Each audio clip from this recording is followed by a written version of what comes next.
Blackhawks come back from a 3-0 deficit to beat Anaheim 5-3. 4 points for Connor Bedard. Tons to discuss. Join us on the CHGO Blackhawks postgame show coming up next.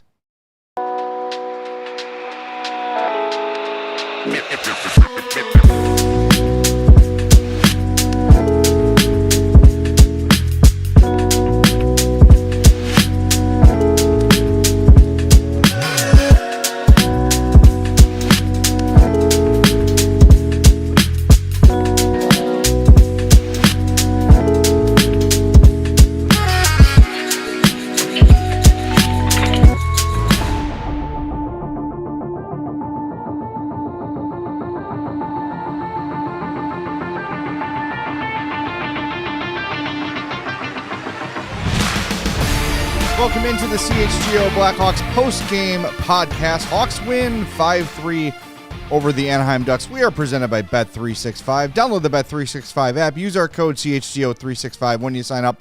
Whatever the moment, it's never ordinary at Bet365. I'm Jay Zawaski. That's Greg Boysen. Chloe and Joey are here running the show right now. Mario is back at the United Center. Will join us after his locker room duties wrap up. But boy, what an afternoon at the United Center. The Hawks get down 3-0 in the first period. They're down 2-0, 47 seconds into the game, and they come all the way back, beat the Ducks 5-3. 4-point night for Connor Bedard. This is going to be a game to remember. For sure. I mean, we heard Jeff Blashill talk a lot since coming back from that Buffalo debacle about teams have to learn, especially young teams, they have to learn how to play when things aren't going their way, when they don't have it on a given night. They have to figure out how to at least go out there and what he called a tie your shift. You don't have to win every shift. You just have to tie your shift. And tonight was a day that, man, that start was awful. Yeah. About as bad as you can get. And even when they were making their comeback in the second and third period, everything was difficult. There was not a crisp pass the whole night, except for when you shouldn't have been passing. Like, everything was just a chore. Pucks were getting fumbled and kicked and all that stuff, and yet they found a way to win 5 straight goals. This was the team that we saw for the first 15 games of the year. That team that was like, hey, we're not out of any game. We're not going to give up. Yeah. The resilient team. That team was back tonight. We hadn't seen that team in a few games. But to wrap up this stretch with 8 games at home and 9 with a win after, the 5-game losing streak, that's a big deal. Yeah, and I think, we talked about the last game, like you've got to learn to win, and you had some kind of moral victory type performance. It's like, oh, well, they only lost by 1 to Colorado when they were right there with them, and that stuff starts to wear thin when the wins aren't coming, and you got the vibes early where, oh my God, it's 2-0, 47 seconds into this game, and this could be another Buffalo situation. But fortunately, they kind of figure things out. They get a late goal in a period for once, with 2 minutes left to go in the first, and that's it. That's just kind of the spark they needed to see, like, okay, we are not completely out of this thing. They started the second period with the power play, and just never really let down. And I'll say one thing, like, there's still a long way to go for this team before we start talking about, competing in the playoffs and making it. Maybe competing in is a ways away. Competing for Stanley Cups even farther away. But games like this, where you have a unified team comeback, and like you said, in a game where you don't have your best, it was a slop fest. And I feel like afternoon games are pretty frequently like that because you don't have a morning skate. It's just, these are creatures of routine, and you don't get your game day routine in. So I feel like every time I've watched an afternoon game, it's been kind of off for both teams. Yeah, I mean, the early start certainly didn't affect Anaheim. I mean, as Jeff Blashill said earlier when he spoke, like, well, both teams have to start at this time. So right, they found their footing early, but then they rested on their laurels and thought a 3-goal lead was good enough to win, and we saw what happened. Yeah, I think it is a character win for the Hawks, and I think what's nice about it is you get taught a lesson of you have to be ready the second the puck drops, regardless of excuse, regardless of game time, regardless of whatever. and you've got to be ready to go. You've got to be ready to compete, because if you're not, it only takes 47 seconds for a good NHL team like the Ducks to come and take a very quick lead. So you get that lesson and you escape with the win. It's good stuff. You know who else is ready to go? Are we doing for the first 100? We're putting Noodle Man on for the first 100 likes. I mean, it's every 100, but I feel like the first 100 is kind of like what? I mean, we did snap the Blackhawks snapped a 5-game losing streak. You guys are getting soft. This is a participation trophy. This is getting Connor Bedard has 4 points. The Hawks come back from a 3-0 deficit. We don't have 200 likes yet, and you want Noodle Man? Fine. Times have changed. Times have changed. This is like getting 2 out of the 3 questions right on the intermission and still getting the autographed jersey. There he is. Welcome back, Noodle Man. From now on. Man, all that dust came flying off. He has been gathering dust. Absolutely. Have not used Noodle Man in some time.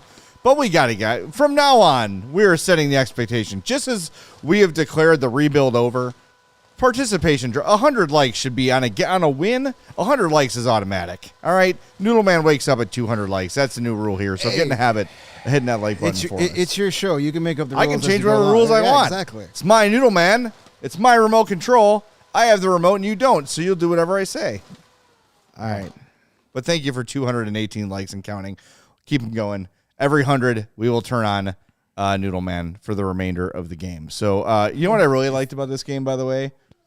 No. Is the Connor Bedard at the end of the game just giving it to the Ducks bench. Yes. Love that. I love that. Red-ass Connor Bedard is my favorite Connor Bedard. I mean, that started the shift before. Him and Mason McTavish, who I believe are, familiar with each other. They've played on World Juniors teams together, and I'm sure they've done a lot of camps and all that stuff, but they both got tossed out of a face-off circle, and they were, slashing each other and chirping, and then, Bedard gets his empty net goal, and he just turns right to the Ducks bench and talked his crap. You're allowed to do that when you own the team. Yeah. And he owns the Ducks. 16 points in 8 games. That's crazy. And only 3 goals. Yeah. That's even crazier. So he's got a 5-point game and now a 4-point game against the Ducks in his career. So when you own the team, you can talk any way you want to anybody on that bench. I love it, man. I love that he is, feeling confident enough to do that, knowing now that he's great. Any doubt has been removed. I think any doubt that people had the first 2 years that he wasn't quite lighting the league up as maybe we had expected him to do right away out of junior. I think all those doubts have been smashed, and he was dynamite. And it was one of those games where you're like, you look up and like, oh man, 4 points. 2 goals, great. The third point, the first goal, where he de-jocks Ville Husso. That one is very noticeable. But he's going to start having these games where Patrick Kane used to have these all the time. At the end of the day, you look down and be like, he had 3 points tonight? Just because the passing is that good and the vision is that great. And that Ryan Greene goal, man. The Bedard no-look pass on the tape. Dude. Ryan Greene had a great game. We'll talk about him later. I mean, it's funny how there's no chatter right now about how he needs to be taken off the top line. Maybe, just maybe, Jeff Blashill kind of sort of knows what he's doing. Maybe. He might. I mean, look, he's a skilled player. He has had a little bit of trouble finishing this year. I know you found something. Do you want to share that now, or are you saving that for your written content? I can share them in both places. All right, go for it. Yeah, no, coming into tonight's game, Ryan Greene and Frank Nazar had the same amount of high danger scoring chances, 15. Now, granted, Frank missed a couple of games, but Ryan Greene has as many high danger chances at 5-on-5 as Frank Nazar did coming into the night, and he probably has more. I'd have to look to see what the Ryan Greene had. I don't remember Frank Nazar having too many high danger looks. Greene had 2, Nazar had 1. So now he has more than Frank Nazar. So is Ryan Greene a long-term prototypical elite first-line winger? No. Probably not. But it's working right now. So just let it, Jeff Blashill's biggest thing when he's talking about his team offensively, and I know he thinks about this when creating the lines, is creating chances. He doesn't care about shots on goal. It's the chances.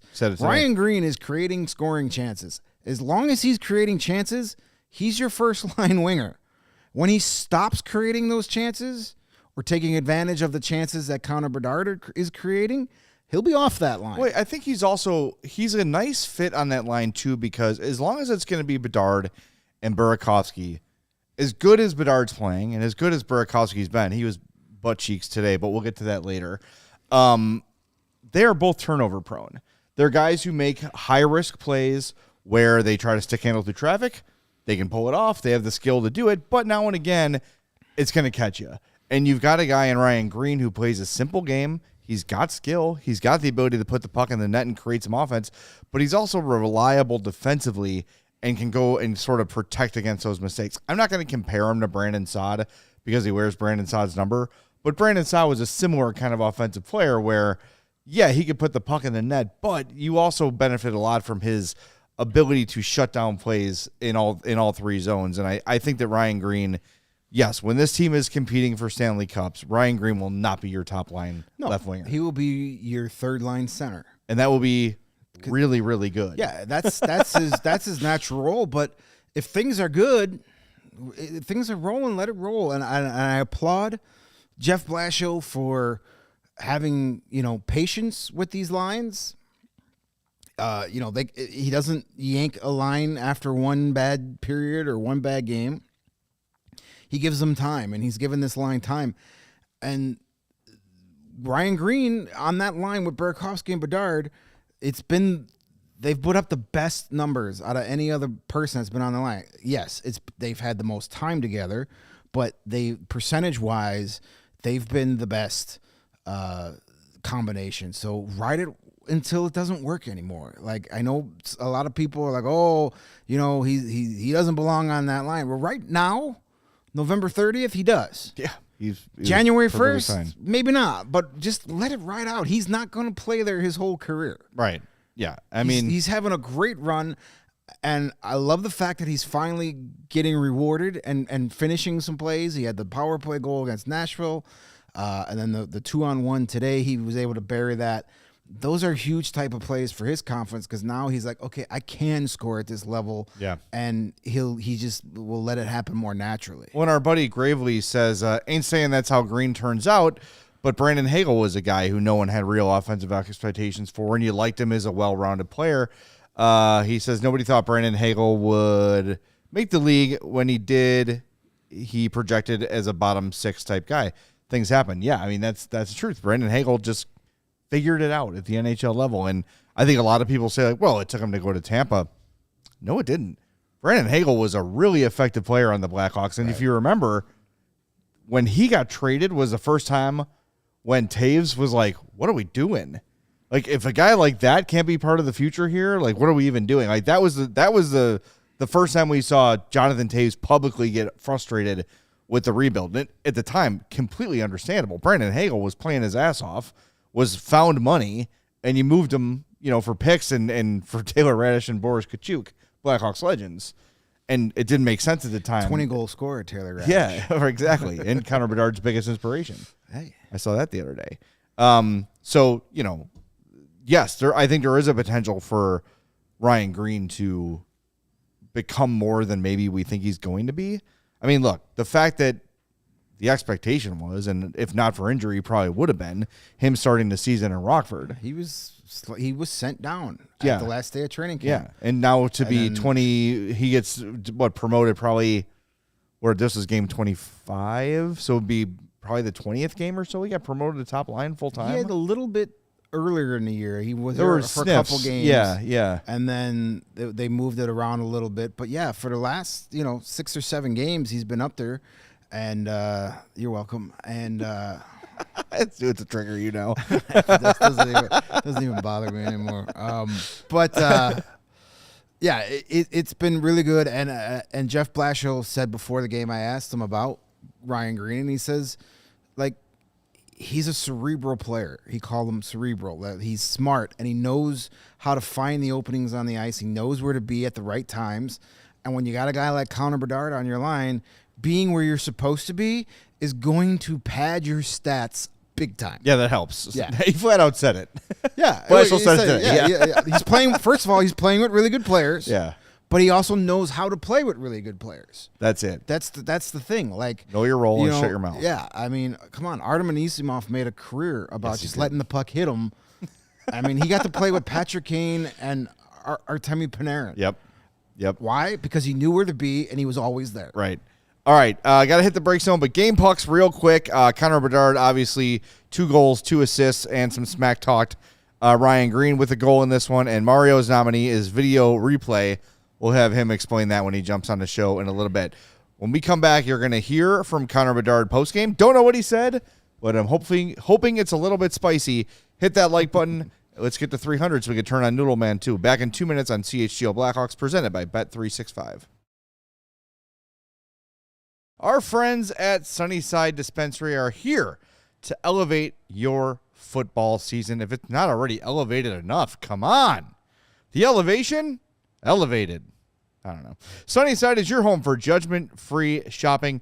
They've got a massive selection with over 100 strains to choose from, with easy online ordering and in-store pickup wherever you are in Illinois. Sunnyside has a location for you as far south as Champaign, as far north as South Beloit. Stop in your nearest store for expert guidance from their staff. I recommend my 2 favorite brands, the Good News and the Mindy's. They get me through life all the time. The Incredibles are quite good as well. Anything you're looking for, they're going to have it. And if you're not sure, the people at Sunnyside will help you find the right thing. So head to their website for bright buys every day, including 50% off your first 3 online purchases with code HICHGO. And returning customers, use code CHGO50. Exclusions apply. Sunnyside Dispensary, bright buys every day, only for 21 plus or Illinois medical card holders. And if you're an online shopper, you're probably pretty familiar with Shopify. And, you ever think about starting your own business? Maybe you have one. I've got a small business. I sell some merch, right? Shopify is the e-commerce platform behind millions of businesses around the world and 10% of all e-commerce in the United States.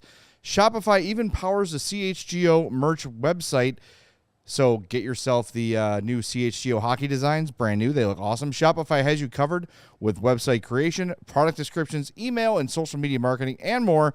And they've got AI tools designed to help maximize sales. If you're ready to sell, you're ready for Shopify. Turn your big business idea with Shopify on your side. Sign up for your $1 per month trial and start selling today at shopify.com/allcity. That's shopify.com/allcity. And we're back on CHGO Blackhawks, and Noodle Man is flopping away. Thank you for the 300 likes. Let's get to 400. And just because we got here, I'm going to start a Black Friday sale right now. This definitely was not happening all weekend. I just made this happen. You're all very welcome. Up to 90% off at store.allcitynetwork.com. And guess what? If you're a diehard, you save even more. So go check out our Black Friday sale and Cyber Monday. You know there's going to be more opportunities, but Black Friday sale officially ends today. Check it out, store.allcitynetwork.com. And as I mentioned, if you're a diehard, you save more. $36 for the year of diehard membership if you use the code HAWKS, and you'll get your free shirt right upon sign up, and then 20% savings on top of the sale on Black Friday and Cyber Monday. It pays for itself very, very quickly. So do it. Become a diehard today. Take advantage of our sale today. Store.allcitynetwork.com. Let's go to the Blackhawks locker room and hear from Blackhawks alternate captain and the author of A 4-Point Night, Connor Bedard. Just kind of took things over and kind of poured out after the empty night goal. I mean, what goes on in your brain when you really start clicking like that? I think our whole team after the first, obviously that's not an acceptable start, and I think everyone took it upon themselves to up their game a little bit, and that's a game that we needed, 5 games straight without being able to get a win. So I think we all took initiative there after the first and stepped it up. What was said in those last few minutes and after the one? No recollection. No, I don't know. It's just normal stuff. It's a competitive game, and everyone's into it and makes it more fun. You guys see them again next Sunday. Do you think there'll be any carryover? I don't know. I mean, end of the day, it's hockey. You still gotta make plays and score goals. It's not just going to be fights. So it's going to be a game where we'll try to win, and it'll obviously be very competitive. Two teams that need every game, so it should be fun. On the go-ahead goal, a turnover by one of the veteran players, and there you are in front of the net. What was? I know it happens fast, but what were you thinking? Like, oh my! I was excited. Yeah, I mean, you don't get those chances all the time where it kind of just pops to you and you get a B-way. So kind of just an unlucky play on their part, and I was able to be lucky enough to get that chance and put it in. Do you find that you play better when you have those emotions, or do you just feel that competitive edge? Yeah, I think everyone does a little. I think every game you got to find it and try to bring that out. So I think there's no more motivation in one game than another. But obviously it's fun when we're onto it and we have a comeback like that and emotions are running high. Nice to see Ryan Greene starting to finish a few. He's had a lot of chances and he's had some go-in recently. Yeah, he's been playing unbelievable. I was talking to him and he's always open. He's always in a spot where one of us can find him and he can get a look, and he's got an unbelievable shot. He's been hitting posts and sticks and everything you can hit, and you keep getting those looks, they're going to go in. So he's been such a great player for us, and he's just going to keep getting better. So obviously good to see someone like that succeed. You guys know Peter, from his time here, and you know that he's battled some groin and core injuries, and he seemed to have it sorted out here while he was here, and then he leaves with something that from the core it looks like, and then you've got a cold goalie coming in. Was that another chance to maybe have you guys lick your chops a little bit, given the momentum you had? No, first off, obviously we hope Peter's okay, and some who we're all thinking about right now, and hopefully he can come back and keep playing his game. He's obviously a great goalie. We were lucky to have him for the last couple of years, and but I think we're still going to play the same game. It's not easy. But we know it's not easy for a goalie coming in the third, and we wanted to be aggressive on it, and obviously not much time left in the game, so we were able to get the one, and then they started pressing obviously, so we didn't get too many shots. But you just want to stay aggressive and make them make saves. You obviously don't want to start in a 3-0 hole, but is it any extra importance to win in the fashion you guys did today? I don't know if it's extra important. Like you said, that's not something we want to get used to or a standard for us. It's not good enough in the first. But we know there's no quitting here, and we believe we can come back at any time and win any game. So it's good to see that, and good to have that response from the whole group. Do you know McTavish pretty well? Yeah, we're pretty close actually. So, but that's who he is. I think he's someone that always wants to compete. I was roommates with him on the same team as him for a couple of years, and everything we do, he's trying to make it a competition. And such a great player, such a good competitor. So he's a fun guy to play against, and obviously fun to go at it with him. I'll probably go say hi to him right now, and but it's fun to play guys like that. All right, there he is, Connor Bedard, after his 4-point performance against Anaheim. He's getting good with the media too, man. Yeah, for sure. Yeah, he's good. Is that on purpose? Yeah, for sure. Obviously, Maybe. Your Kevin Korchinski impression. Yeah. That's good. See, he's not just handsome. He's not just set dressing. Not just a hat rack. That's right. Look, outstanding game from him, and I think we'll see what happens when Foligno returns, if he keeps the A on his jersey, but I see no reason to remove it. Yeah, he's definitely getting that leadership quality. I know people thought, right off the bat, oh, you're going to make him captain just because. Right. And, even after that first year, you didn't have the captaincy. You thought maybe that in year 2 you'd give it to him, but I think he's definitely showing. He's always led by example, even more so now because he's starting to do so many of those little things that wasn't part of his game his first couple of years. Getting in on back checks and finishing checks and. Being the last one out of the zone instead of the first one out of the zone. All those little things. He's learning how to he's bought into Jeff Blashill, saying like winning habits lead to winning hockey, and he's definitely bought into that, and you're seeing the difference. But yeah, you're spot on with Better in the media. He knows what to say now. Yeah, and he's got more confidence. He also feels more. He's just more comfortable. Yeah, overall. And I think he feels less guarded, and I think when you think about, I mean, the first couple years, honestly, the first year here was crazy. Everywhere he went, there was a huge throng of people. And then even before he pulls on a Hawk sweater for the first time, it's up to the draft, at the draft, after the draft. It's just Bedard constantly. I'll never forget that first game in Pittsburgh where they shove us into basically a closet. Yeah. And there's 300 people in there, and he's just like... Good thing there wasn't a fire marshal in the building. Oh, my they God. would have got shut that. Yeah. That was ridiculous. And just to think, he went through, not that level, it's NHL debut, but any time he visited somewhere in Canada, Especially in Canada, it was just a throng of people to see him. And now that's died down a little bit. He's found his own game. He's found his own voice. I think all of these things, it's not just, and I don't want to take away from it, the work he did this summer is a huge part of it, but I think just easing into the NHL life, and we've seen he's not always the last guy off the ice. He is sometimes, but he's not always, and it's not just nonstop hockey for him. It feels like he is kind of adjusted to the everyday NHL grind. This is something Nick Foligno talked to us about when he was doing appearances with us is, hey, look, we love that he wants to be great and then he wants to play hockey 24/7, but you got to pace yourself or you're going to run out of gas. It feels like Bedard has sort of figured out the NHL life, figured out how to, for his own mental health and physical health, pace himself, and we have seen the arrival of the generational player is here. And boy, you're looking at what he's doing now at 20. Think about when he's 23 or 24. Yeah. What this kid is going to be doing. It is unreal. Because I think I don't want to say just scratching the surface. It's maybe overselling a little bit because he's on 100-some point pace.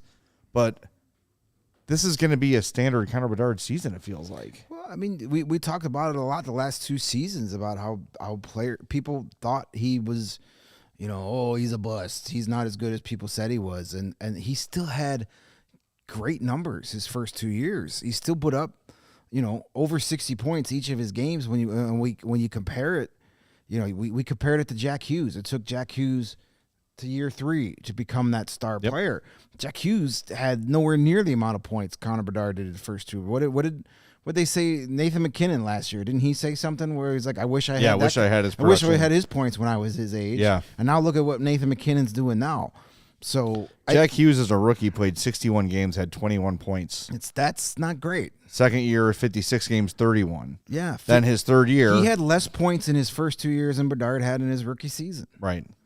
And then his third year, he took the leap. Granted, the team got better around him, which we're seeing here too. He had 56 and 49, and then his really only healthy season, 99 points in 78 games. Yeah, and so that was a more of a career trajectory for him. But I think it's the biggest difference with Bedard this year is his comfort level of being a star in the NHL.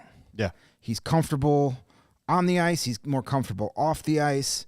Nothing is new to him at this point. Like, he's used to all this stuff. He's used to the attention. I think also having some of these, other young guys here playing with him helps a lot. Yeah. He's established relationships with some of these guys through development camps and training camps. But now that they're here, him and Nazar are buddies all season long. Yep. Oliver Moore is part of that. All those guys, like, that makes a difference too, where you're not just like, you have your contemporaries in the room, as opposed to guys that you're like, oh, that's a guy that won a Stanley Cup and a Hart Trophy. I probably can't be myself around him.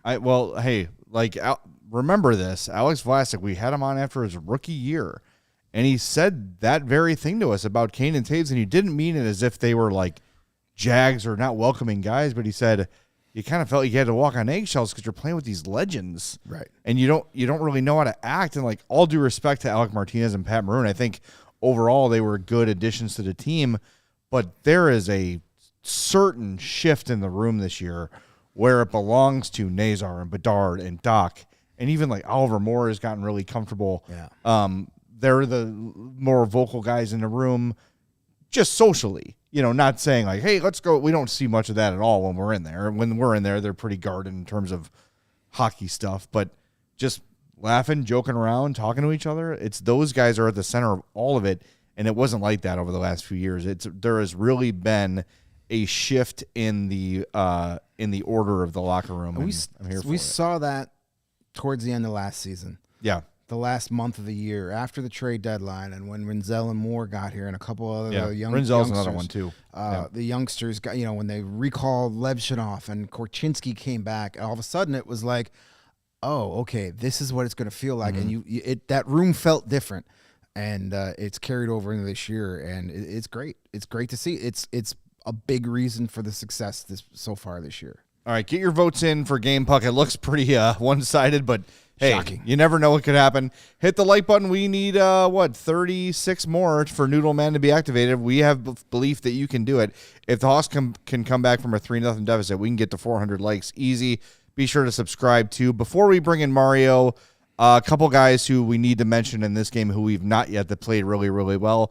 So stick around. Back in 2 minutes on CHGO Blackhawks. Whatever the sport, the app to bet is Circa Sports Illinois. Circa Sports is sports betting the way it should be. Circa Sports Illinois, they have everything you want. High betting limits, low holds, and the best customer service around. You've got an issue, they will help you at Circa Sports Illinois. Bet on all your favorite teams, Bears, in every game this season. Spreads, props, futures, in-game. Circa Sports has it. You can fund and bet like a pro from anywhere, anytime in Illinois. You've got the Bears on top of the NFC North, at least for this week.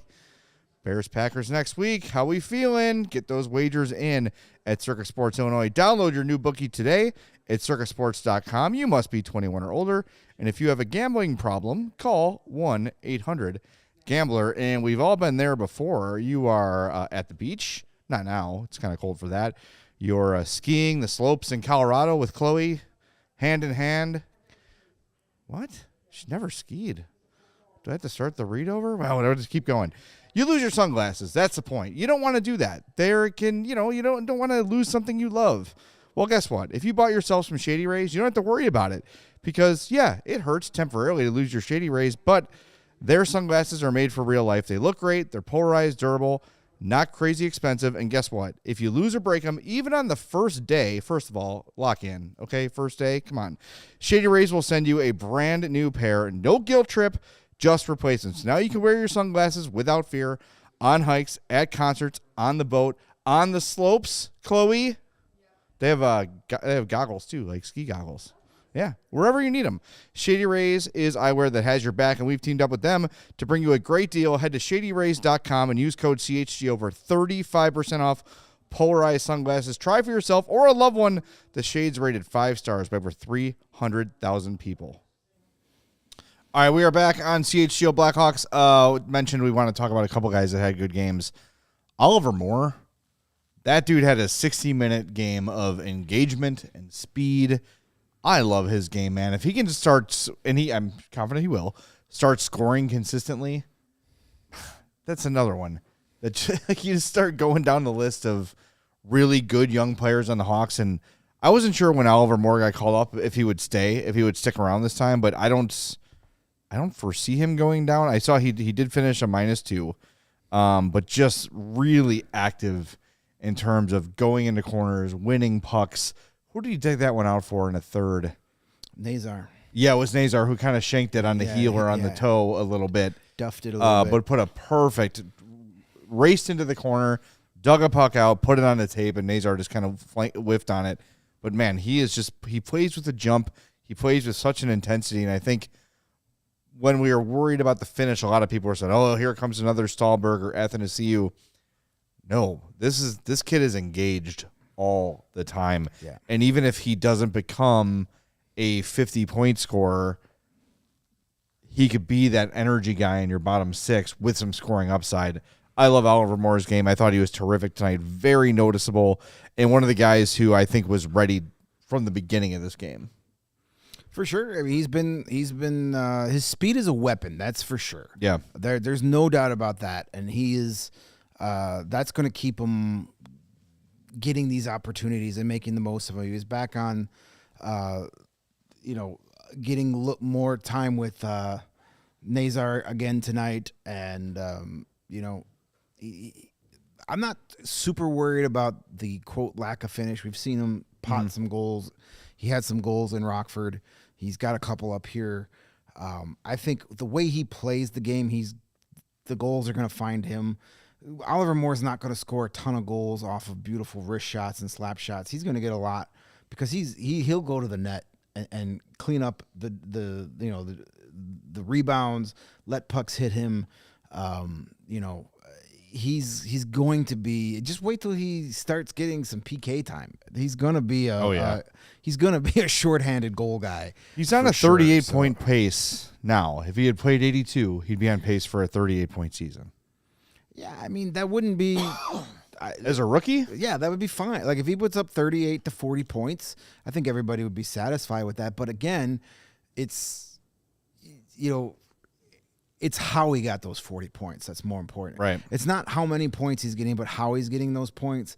And you're seeing why Kyle Davidson was trying to trade up to get him at that draft, and was so excited about him falling to him at 19. You're seeing why, because he plays that north-south game, and he's another player that thinks the game well. He's not just fast. That's what separates him from those guys you mentioned in Victor Stahlberg and Andreas Athanasiou. Those guys didn't think the game at an elite level. Oliver Moore does. Oliver Moore knows how to not only use his speed to his advantage, but he knows where to be at most times. Does he play perfect hockey? No. He's still very young, but you could see that his high hockey IQ goes along with that elite speed, and those things together are going to make him a very effective player. Yeah. In a couple months, he'll be old enough to buy a beer. That's how I think about that, everybody. Like, that's how young these people are. It's crazy. I don't even remember being that age. Exactly. I don't remember that either. Mario is standing by, but one more guy I want to mention too. Levshinov had another really solid game, and that Alex Killorn shorthanded disaster that got waved off, he was out there diving headlong to try to prevent it from happening. His entire team abandoned him, but whatever, that didn't count. But just the ability to keep the puck in at the blue line, the vision on the power play, the physicality. I feel like he's got this sneaky level of speed too, where it looks like he's out of a play, but he closes gaps really quickly. He is really starting to figure things out. He had a shot on goal tonight that was an absolute bomb. And then I think he had 4 total shot attempts, missed the net a couple times. But, man, I said to you during the game, like, imagine not loving Artem Levshinov. Like, he's so fun to watch. And I think, like, as you say, he's kind of like sneaky. I think he's got that sneakiness because he never looks like he's putting in a full effort. Everything is effortless out there, to where you can almost be like, if you weren't sure what you were watching, you can be like, oh, he just doesn't care. No, he's just such a smooth skater that he can make up that ground, and it doesn't even look like he's putting it into like second gear. That's one of his attributes. Everything is just so effortless for him out there. Yeah. And imagine when the game slows down for him. Yes. Careful. Imagine. There he is. Noodle Man once again trying to assault Greg at every opportunity. He just put something in my drink. Chloe, taste this. All right. With that, we're going to head out to United Center and bring in Mario Tirabassi, who was in the locker room and heard from Jeff Blashill. Thanks, everybody, for getting us over 400 likes. That is why Noodle Man is active, and if we get to 500, we'll turn him back on. So let's get there by the end of the show. How about 100 for every Hawks goal today? That'd be really nice to get 500 likes. All right. We ready for Mario? Mario, hello. Welcome in. What's up, guys? There he is, Mario Tirabassi from the UC. We heard from Connor Bedard. We were talking too much to play Dickinson or Doc. We were talking about how Connor Bedard has clearly just matured in so many ways, not just on the ice, but off as well, and just such a confident speaker. And we were talking about him maybe keeping the A even after Foligno returns. Yeah. Sure. I'm in favor of that. Who are you taking it off? Is there a limit? Yeah, you only have 3, a captain and 2 alternates, or 3 alternates at a time.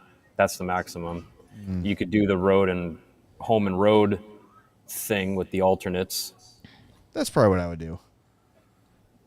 Have Connor Murphy and Connor Bedard Rochambeau for it at center ice. There you go. Sure. Yeah, I think you could do that. That'd be fair. Well, what did Big J Dick have to say after the game?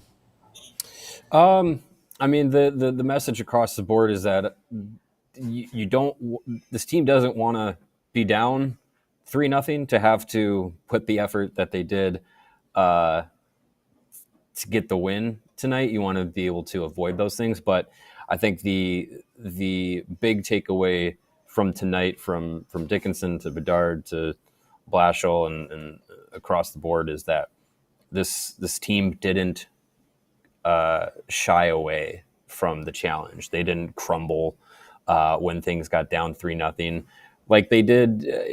Like we said after the first period. The exact same thing happened in the Buffalo game. You get down 3-0, you get the late first period goal, and you're like, okay, maybe they settle down a little bit, and then you go on to lose 9-3. This game had all the makings of going that direction, but the team showed a lot of resilience. They showed a lot of composure. That was a big talking point with Jeff Blashill tonight, is just the whole group, but especially the young players, not letting the game slip away. And then when you get Connor Bedard playing the way that he did in the second and third periods, like, this team doesn't feel out of many games when he's going like that. So I think the biggest thing from this game is the resiliency and not letting the start to the first period, the first 47 seconds, dictate how the next 59 minutes were going to go. Yeah, it definitely could have. You're down to 47 seconds in, and the temptation to say, well, let's just not get hurt, definitely has to sink in. But we mentioned earlier that they got that late first period goal, which we have seen hurt them so many times this year, and giving it up. That they get one, then they get a power play to start the second, and it feels like that goal was kind of just the opportunity they needed to go into the room feeling better about things, feeling, okay, you know what, we're 2 shots away from tying this thing, and let's go take care of it. I just think this team has a lot of character, and that's something that we know Kyle Davidson was very focused on when he drafted these guys. He didn't necessarily always go for just who is the most skilled or whatever. He always had a focus on character. A lot of these guys are former captains, and I think it's starting to show up. Even in losses, I think you see them fight to the end, even when they don't have their best game. Yeah, I mean, I think we've talked as this 5-game losing streak was starting to look like, ooh, this might be a problem that is going to be hard to get over going on these road games. We talked about, like, the loss of, like, Nick Foligno, and that kind of veteran presence, especially, not only just your captain, but the guy that very clearly, when he talks, a lot of people or a lot of the players, they're going to listen, and they're going to, learn and, take what he says to heart. To not have him in those moments, on the bench when you give up 2 goals in 47 seconds, when you're down 3-0, you're going into the second period, which is historically this season the worst period the Blackhawks play of any game.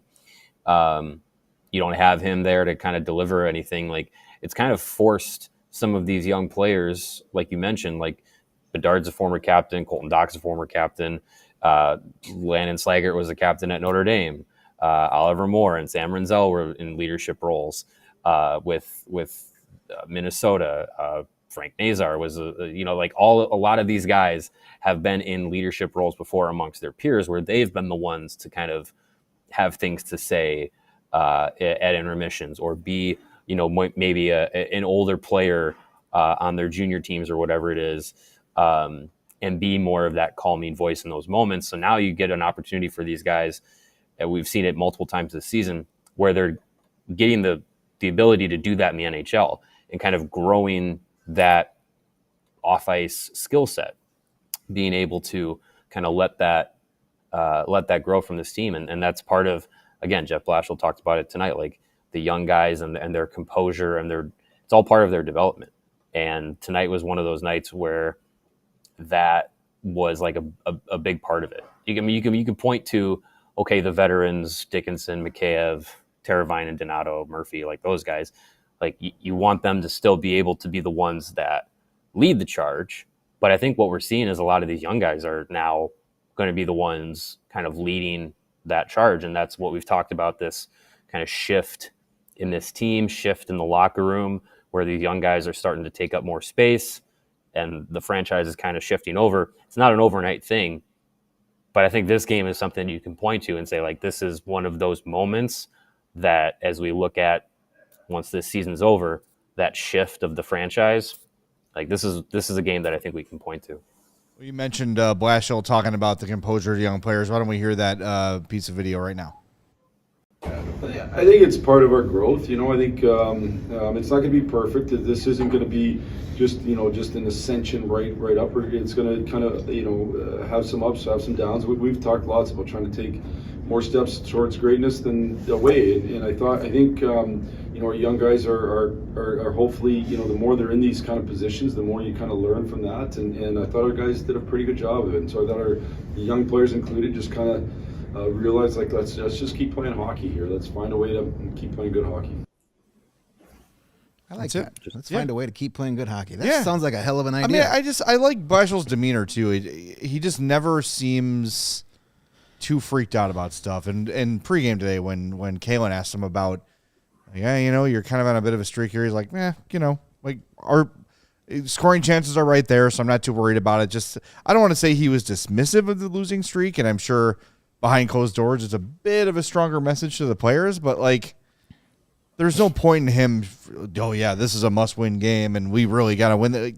There's no need to set that sort of a feel around this team right now. And look, I think what he's saying is probably correct, right? Shots on goal, we learned, we've been talking about this for weeks, Mario. Shots have different value. You can't just go to the shots on goal at the end of a game and say who is the better team. It doesn't tell the whole story. But scoring chances does. High danger chances do. And if he's looking at it and saying, hey, look, at the end of these games, we're right there, and I'm not concerned about it, I think that kind of rubs off on the players too, to say, okay, like, we've lost 5 in a row, but he's not freaking out, and we like him and we trust him, so let's just keep going. I think that lack of concern from him goes a long way. Well, I mean, you look at the numbers tonight. Shots on goal favored the Ducks 25-18. Scoring chances were 26-24 Blackhawks. High danger chances were 11-10 Blackhawks. So again, it's one of those.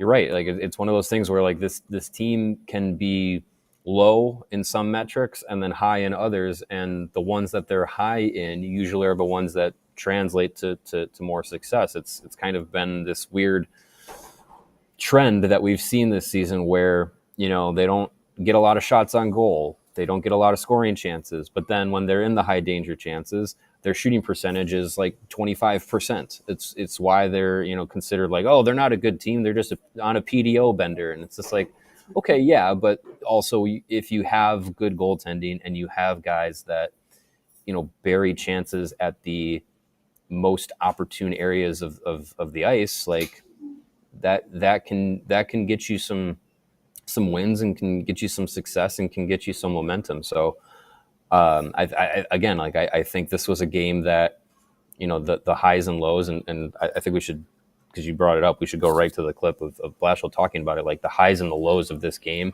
could have easily derailed anything the Blackhawks were trying, any good that they were trying to do this game. But they were able to kind of keep it even keel, and that allowed them to have their comeback push. Yeah, I think we do a pretty good job. I think we've done a pretty good job of that. We've stayed in it pretty good in some tough moments. We've had different tough moments.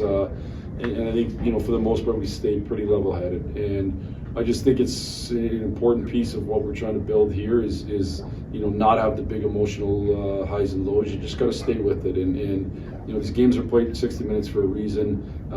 You play 82 for a reason. One game doesn't make a season. One period doesn't make a season. You know, a minute of hockey doesn't make a game. You know, and so let's just kind of grind through it and keep doing it the right way. There you go. There you have it. By the way, all shots are not created equal, as we know. But Tavo, my guy, shoot the puck. That was That was insane. that was egregious. Yes. That play in the second period.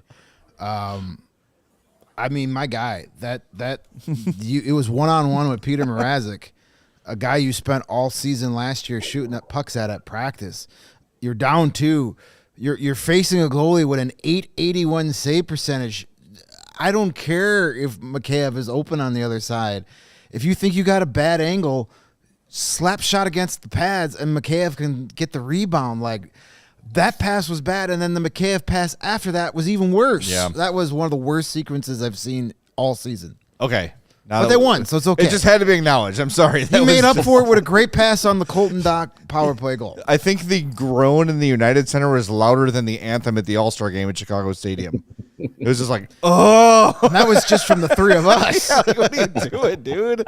Oh, my. I almost said to you, Mario, like, how much you want to bet he doesn't shoot this? Because it was such a clear shooting opportunity, and it was almost too on the nose. It was too on the nose of a joke, so I didn't even say it to you.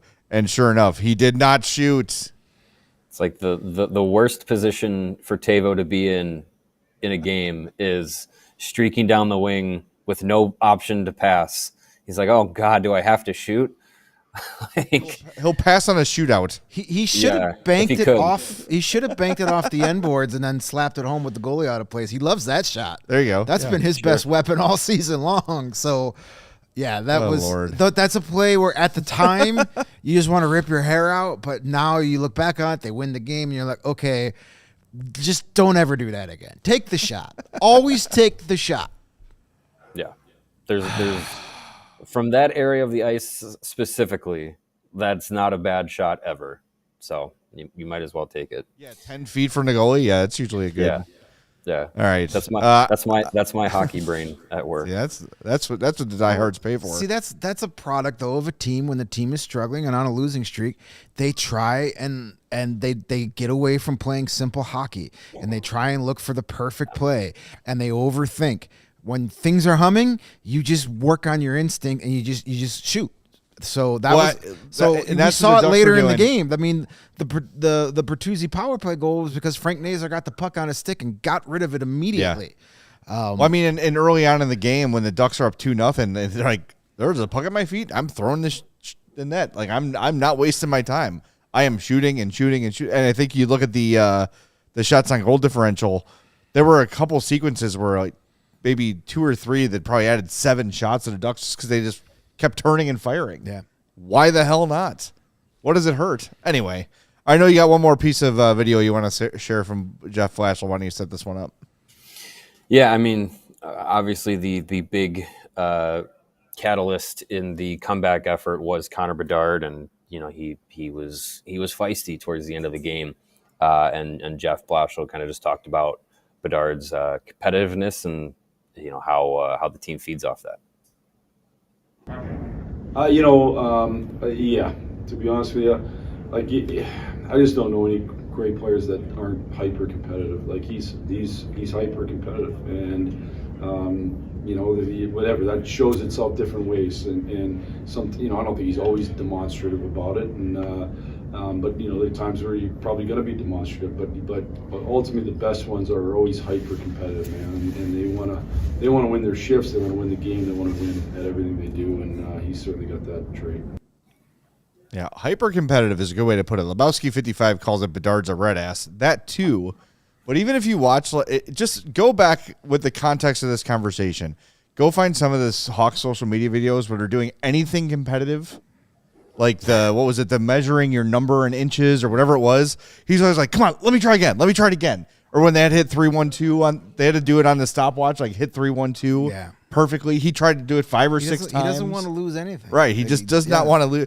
Or they had the where like the little the tubes fall, and you got to catch them as they fall.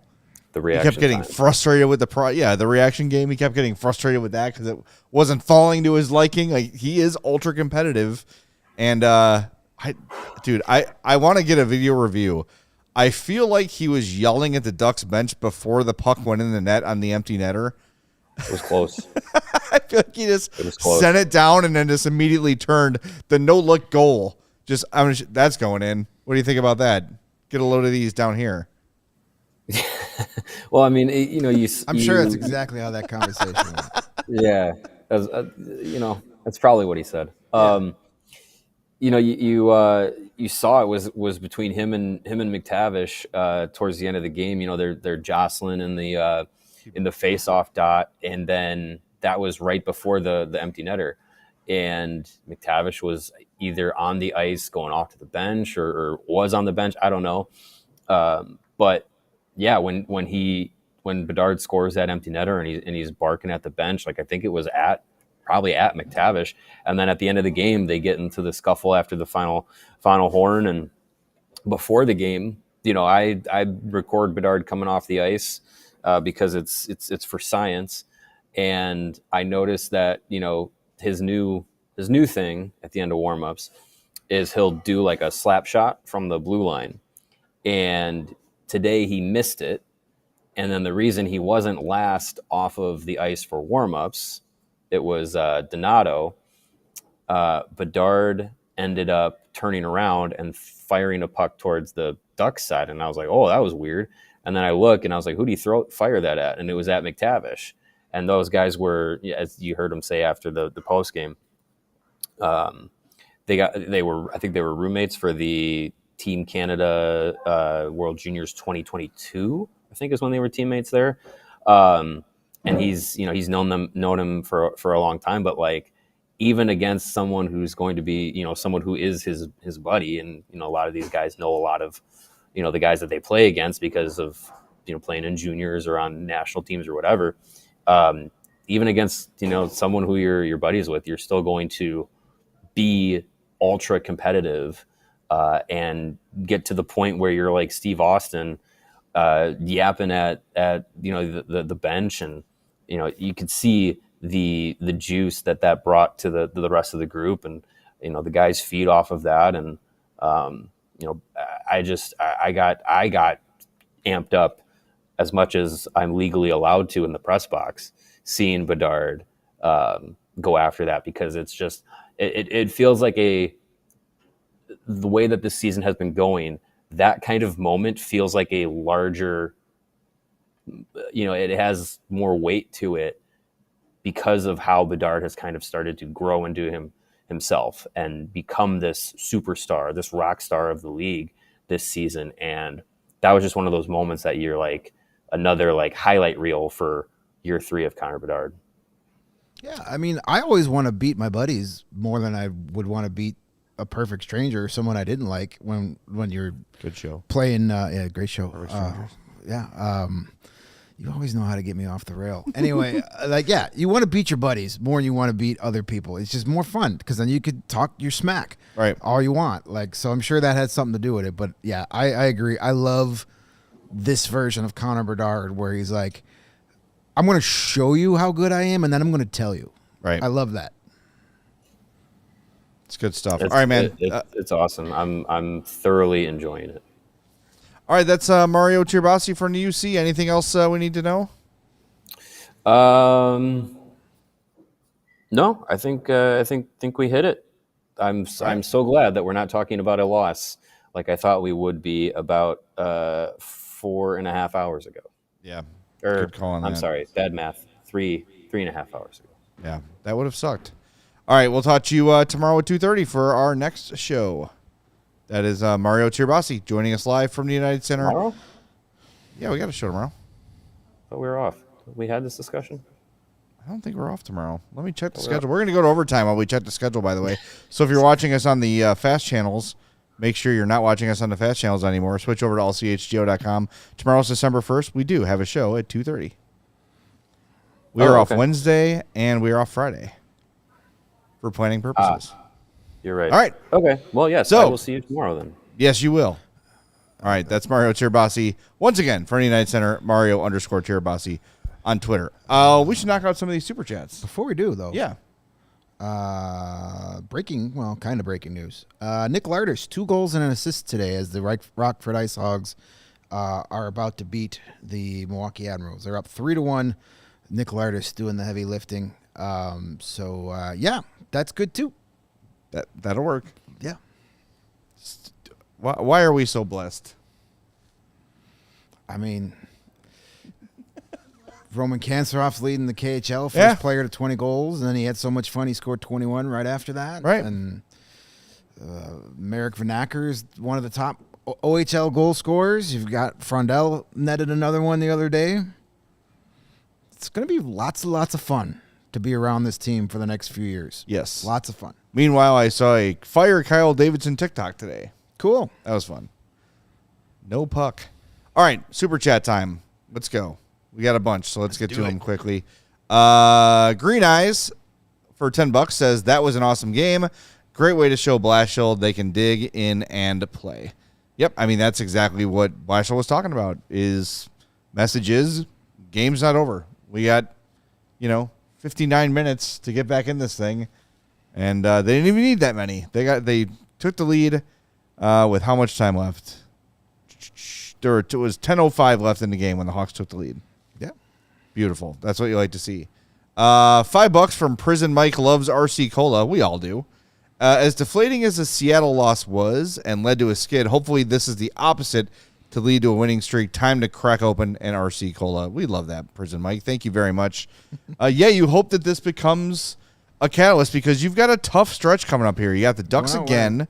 You got Vegas, back-to-back games, 2 in a row in L.A. Yeah, LA. And then the Ducks again, who will be mad and looking to, you've beat them twice now.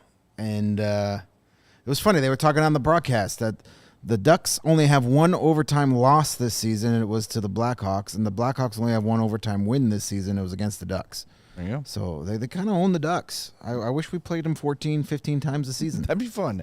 Because Connor Bedard would have 1 million points. It's just so funny how these rivalries are again syncing up. Where it'll be, not the Canucks, but it'll be the Ducks. It'll be the Sharks and the Hawks, all good at the same time again. That's kind of cool. But yeah, Vegas, LA, Anaheim, and then the Rangers next Wednesday. That'll be fun. All right. Next up, we have Sam with a $5 super chat and another $10 super chat and says, what novelty item are they using in the locker room after a win? Haven't seen the old wrestling belt in a while. P.S. Always love beating the Ducks, being a Hawks fan in Southern California. I don't think they have a prop this year, do they? I don't think they've been doing anything because social media would have definitely put it out by now. Yeah. They were doing the chain for a little while. They were doing the belt. Yeah. Tab Bamford asked Jeff Blashill if he's going to, if he had any pressure from the Wiener Circle. Yeah. I forgot to ask Mario if Blashill still had his shirt on when he walked. Yeah, I don't know if Blashill understood what Tab was asking. I don't know. He was kind of nope. Yeah. I don't know if he got the reference, but as far as we know, Jeff Blashill remains shirted. I don't think they're handing anything out, but we can definitely find that out. That's a good I question. don't think they are though, because I'm sure we would have seen something.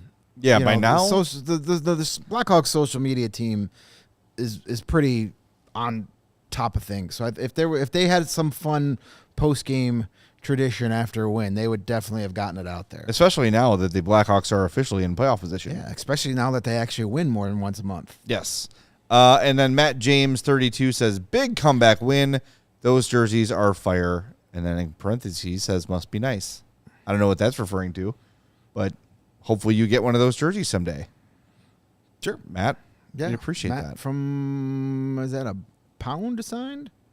It's not a dollar sign, so maybe that's what he's talking about. Maybe he lives somewhere where it takes, somewhere you can't get where it. he takes that could be 72 months to get something shipped to you. Is that a franc? A rupee? It's not a dollar. I know that. Not a dollar.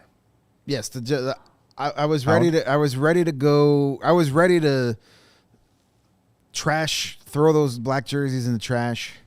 I already, was ready to. I had the tweet ready to go. Like, hey, the Blackhawks have played a lot of bad games in these black jerseys, and this one is right there with them, but they found a way.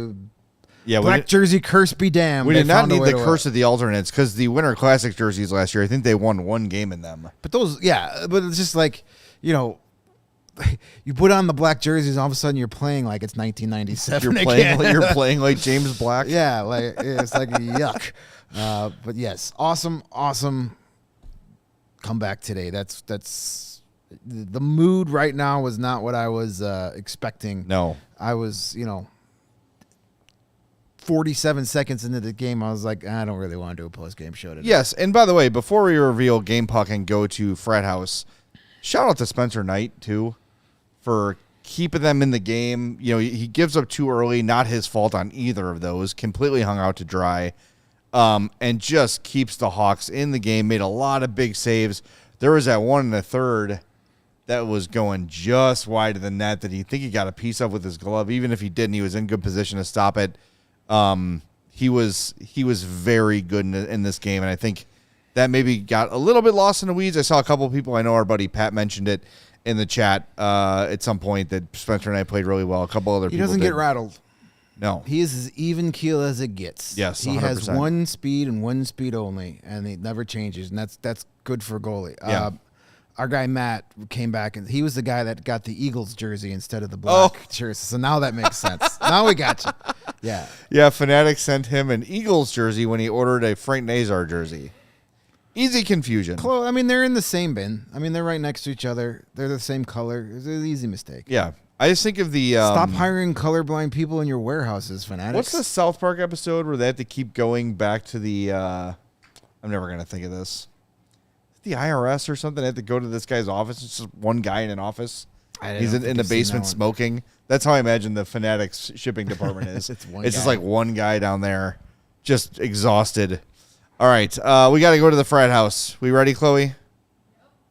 A strobe light fired up.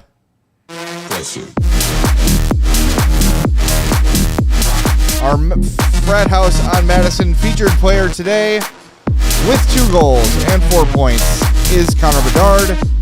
Connor is also the recipient of our Game Puck. Big win for Connor Bedard, Game Puck wise. What was the final percentage? Do we have that handy? Like 70-something, 80-something? 83%. Hot damn. That is a dominant win. All right, so that is Connor Bedard's 5th Game Puck. He is behind Spencer Knight with 1, 2, 3, 4, 5, 6, 7. And then right behind Bedard, not right behind, is Bertuzzi with 3, Burakovsky and Levchinov with 2, and then Greene, Lafferty, Arvid Soderblom, Colton Dach, and Lucas Reichel, all with 1 Game Puck this year. I turned on Noodle Man because of the frat house, even though we didn't get 500 likes, but that's okay. Guess we'll just go screw ourselves.